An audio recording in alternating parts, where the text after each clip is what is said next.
Just because we might look the same on the outside does not mean that the inside landscape is the same as other people. In fact, I believe no two people are the same.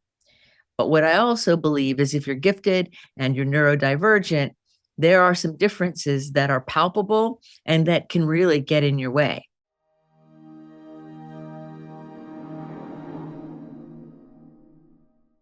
The same, only different.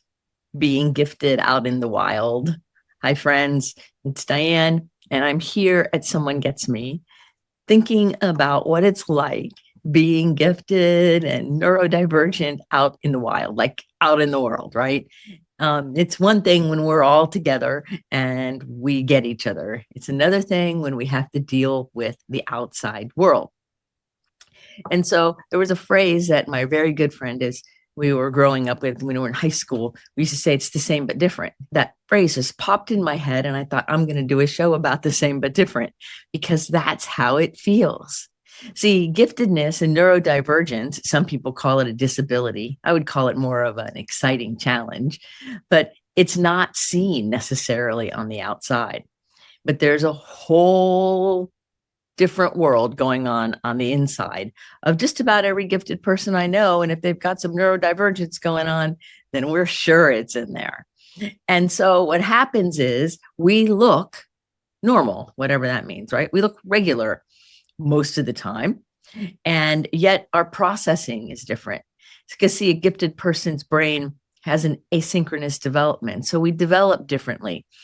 Sometimes we're way ahead intellectually when we're young and then slow or when we're emotionally or the other way around, or really physically gifted and have great athletic talent and have difficulty managing emotions.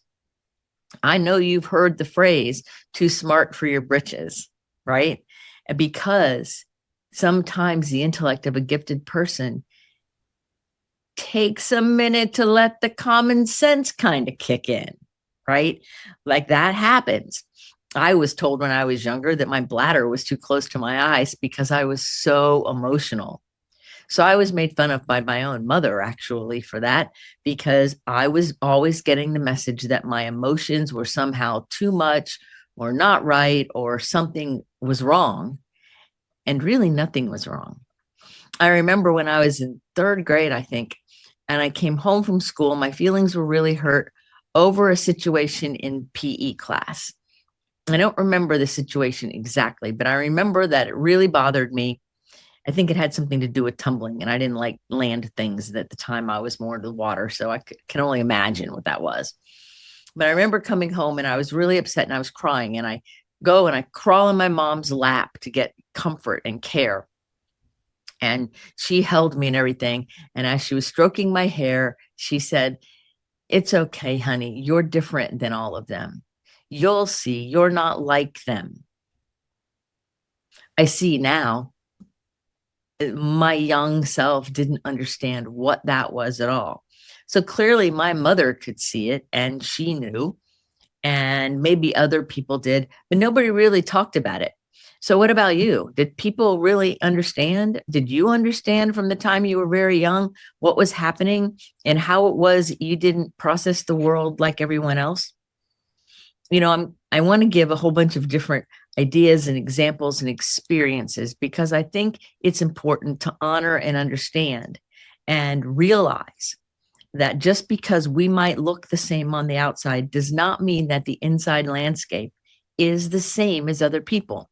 In fact, I believe no two people are the same. But what I also believe is if you're gifted and you're neurodivergent, there are some differences that are palpable and that can really get in your way. One such situation is the whole idea of social interaction. What's appropriate when you go to a friend's house and they invite you over for dinner? How long should you stay? Are you good at getting the clues of when it's time to go? Or do you kind of have to be pushed out the door? I had a client one time who was telling me that was his problem a lot of the time with social clues. And some people from his workplace had invited him over and he was having dinner and it was nice. And it was this great conversation and he was really enjoying them and they were enjoying him. But eventually they basically said, okay, it's our bedtime. We have to go to sleep now. And he felt so embarrassed that he didn't realize what time it was and that maybe he had overstayed the plan for the evening. He didn't understand the social cues. And so we worked on understanding social cues. I know that me, as a gifted neurodivergent woman, and when I was younger, I had difficulty with social cues too. And sometimes I still kind of do because I experience interactions differently. Or what about feeling everything or nothing? I have a gifted woman that I worked with quite some time ago that is not unlike most of the other gifted people I've worked with, where the feelings in our being are so intense. A feeling is an energy source that tells you you're alive. So the feeling's so intense that there's no words and it just kind of bubbles over and it's just very, very big feels. Or flatline. I should be feeling something, but I don't. I should be feeling sad about something, or I should be feeling love, or I should be feeling fill in the blank, but I feel nothing. It's flat. That's common with gifted people. It's common in neurodivergence. It's common to have multiple trains of thought going on in your head at a time in an ongoing dialogue. I work with a lot of teenagers on and off, like 15, 16, 17-year-olds that are getting themselves ready for college and for adult life. And their parents bring me in to kind of be that other adult voice.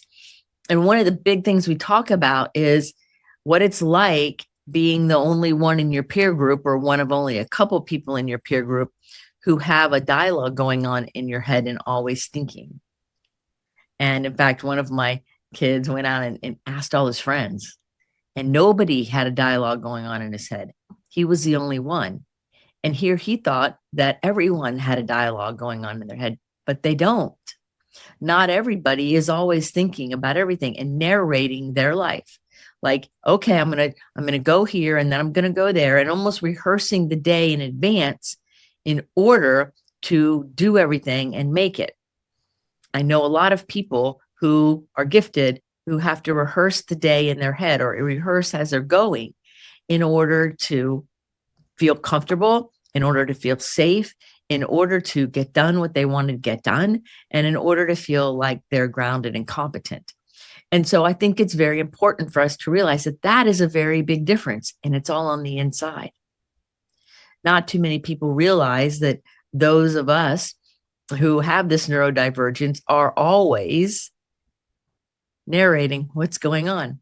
Even as I was preparing for the show, I was kind of narrating things. Okay, I'm going to talk about this, and then what about that? And it's going to go like this. And it goes and goes and goes and goes. Do you have that going on in your head too? Right? I was doing a Bikram yoga class one time with my friend, and I love Bikram yoga. And I was still new at it, and she was like an expert. And so she looked beautiful, and I felt like I was all clumsy and everything. That's a whole nother podcast. But one time we were in a laying down pose, and our heads were supposed to be the side because we were on our stomach. And her head was facing me, and my head was facing her. So there right there are two gifted people, and we can't face the same direction. I don't know whether our heads were supposed to be facing right or left, but we were facing each other. So somehow one of us wasn't following the typical directions. But she looks over at me with a very calm look on her face as we're laying there on the yoga mat, with sweat everywhere. And she says, "Are the voices in my head bothering you?" And I laughed a little bit, and I'm like, "No, they're not bothering you, but are the voices in my head bothering you?" And then we both busted. And after the class, everybody wanted to know what we said to each other. But we both knew that when there was time for our body to be quiet and still, that our voices in our heads were talking and narrating and taking care of things and solving problems and making sure things are handled, and that it takes a bit for our gifted brains to settle. And sometimes the more we physically settle, right, then sometimes the more the mind ramps up. That's where sleep problems can come in. So these kinds of things happen all the time. So if you're gifted or you're neurodivergent and you're out in the world doing your thing, understand that what people see on the outside is only part of who you are. It's not all of you. And they often don't understand the nuance and the depth and the challenges that we can have. There are times where my inner dialogue has gotten in the way of me hearing things from other people, like directions, or being in a networking meeting and remembering people's names because I was taking care of my inner dialogue. But I have 5, 6 trains of thought going on most of the time. And so sometimes I miss some of the things that are going on, not intentionally, of course, but it happens because of my neurodivergence. And so when our brains function differently, we want to also remember that our whole body might function differently. I noticed that a lot of the people I work with need more minerals and a little bit more protein and more regular blood sugar, being very blood sugar sensitive. And that doesn't mean that there's a medical problem necessarily, but what it means is our systems are real sensitive. Notice every little tiny thing. We feel it all, whether we're conscious of it or not. Now, other people may not feel to that depth or even understand to that depth. And so therefore, they look at us like we're weird. Mm-hmm. You know what I was told one time by a healthcare professional?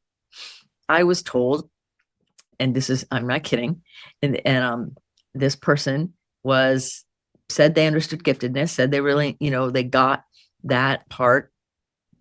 And I believed this person. And this person looked at me, and I don't even remember now what we were talking about. This was a while back. I think it actually was something about nutrition or exercise or something. And this person said, after talking to you and looking at your lab results and looking at everything that's going on, you have lab results of someone much younger than you, and your energy is different than most people your age. And so you're an anomaly. That's what they told me.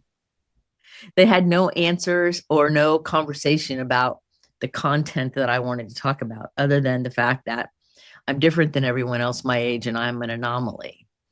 Well, I've heard that 100,000 times in my life. Have you heard that a lot? That you are like a one of a kind, and most people who think they should be understanding you don't? Maybe it was your own parents or your siblings or anybody you're dating, right? Because I've dated this really great guy. Oh my God. I fell in love. I was head over heels in love with him. Like, it was bad. It was really serious. And one night we were holding hands underneath the behind of a waterfall.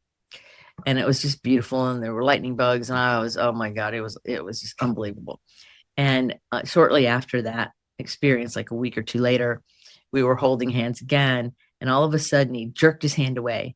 And like he was startled or scared. And I'm like, there's nothing scary going on. Even I'm not scared, And he goes, I don't know. I think we should just be friends because you can see right through me. You know so many things. You can feel so many things. I don't know. I think we should just be friends. That, of course, was devastating news. And at first, I didn't believe that he was unable to even be in any kind of even friendship with me because he was afraid of the gifts and giftedness that I have, especially my intuition. He didn't call it that, but that's what it was. And so I've lost a lot of really great friendships and relationships over the decades. If I really sit back and look at it, gifted people have a lot of difficulty in relationships because of social interaction, because of emotional and intellectual intensity. And sometimes it's because the other people don't understand and distance themselves. Or sometimes there's a lot of other situations where the gifted person has to step away, like gaslighting or things like that. And it gets very painful. So when people say, well, neurodivergence is a disability, in some cases, if you want to use that language, I guess it is sometimes, because we pay prices. We pay for the ignorance of society, for the fear of others. And we're very sensitive and emotional to that. And so we're paying the consequence for something that's not our fault. We're paying a consequence for something that is our natural inherent way. We're different by design. We're meant to be the way we are. And when we're out in the wild and we look like everyone else, but we're really not like everyone else, it can be really confusing, both to us and the other person. So there's so many situations that you can see how we're the same but different, right? And what about color or nuance? What about intensity, right? What about physical movement. I have a client that was really struggling with abstinence from mood altering chemicals and really struggling.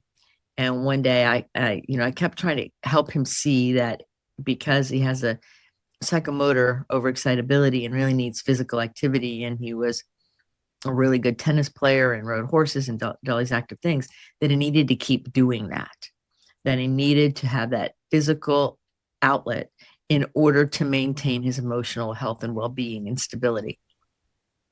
And he wouldn't do that at times. He would get involved in work, or he would get distracted, and then he wouldn't do the physical activity, and all of that energy would pent up, and then he would either blow up or go get high or do something.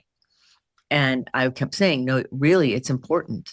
It's important that you take care of that physical activity to help your system stay grounded and stay in a place where you can manage being clean and sober from mood altering substances. Well, I lost track of this person quite some time ago, and years ago, actually. And I think they're still having a hard time.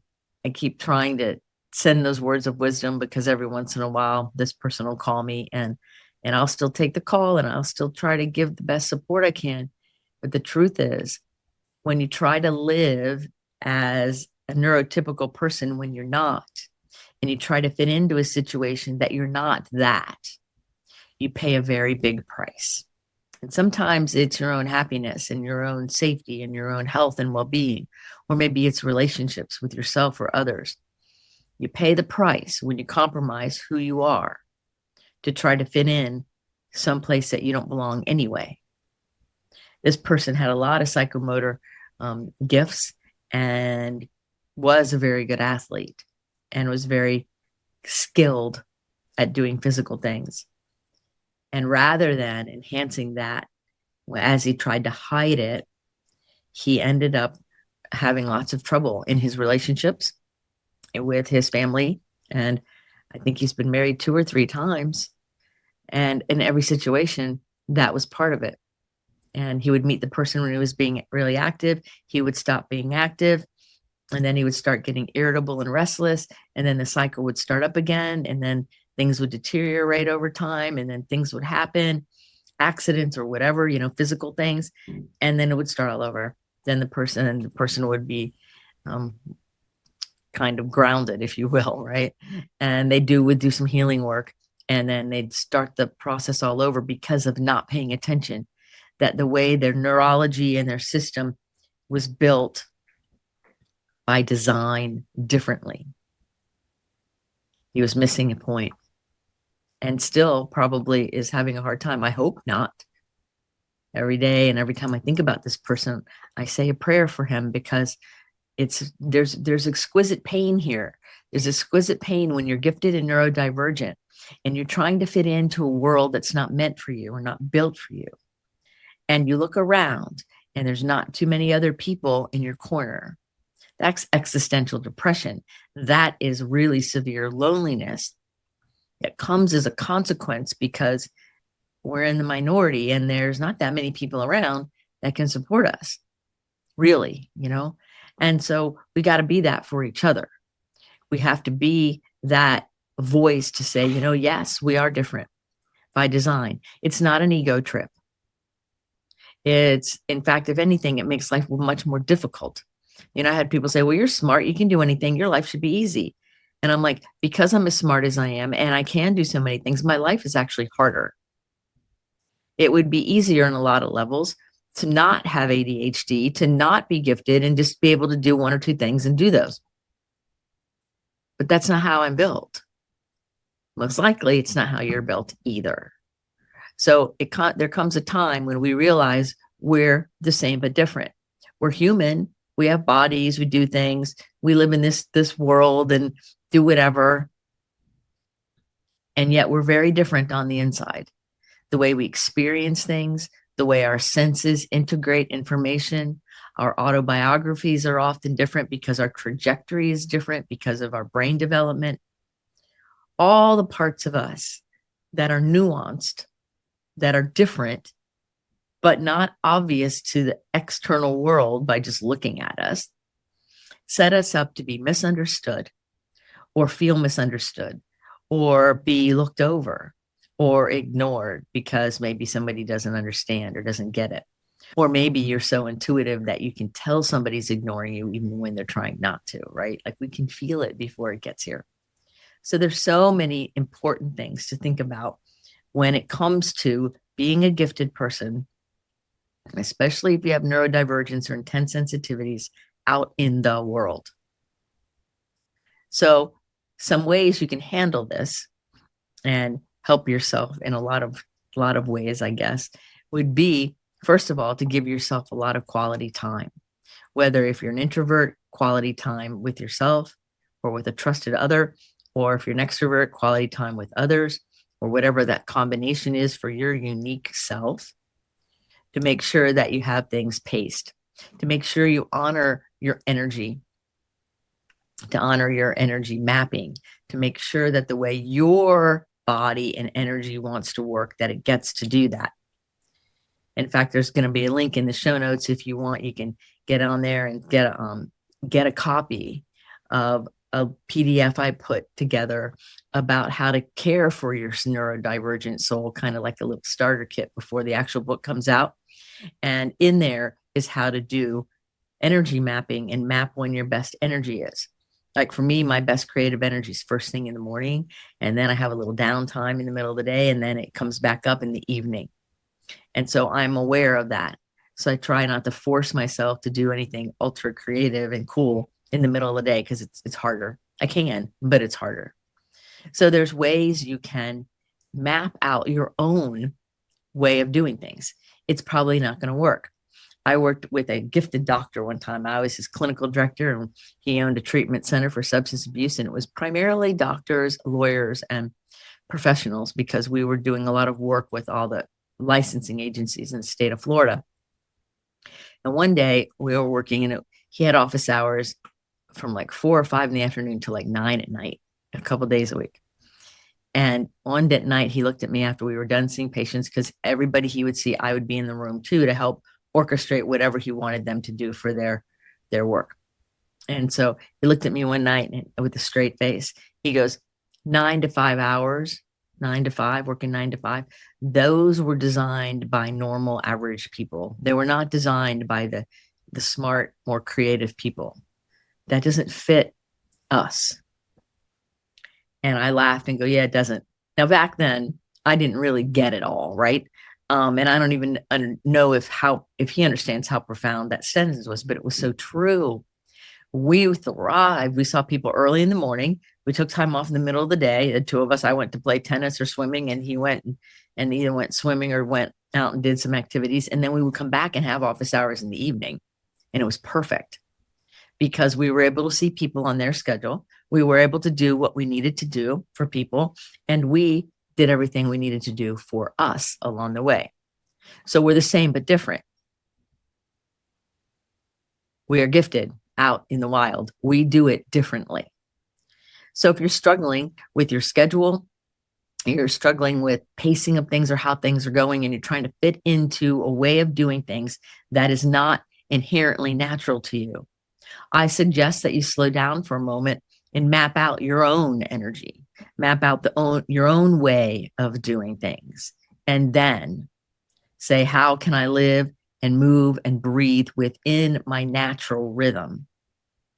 Because then you'll be able to live the life you imagine. Then that inner spark in you will show back up.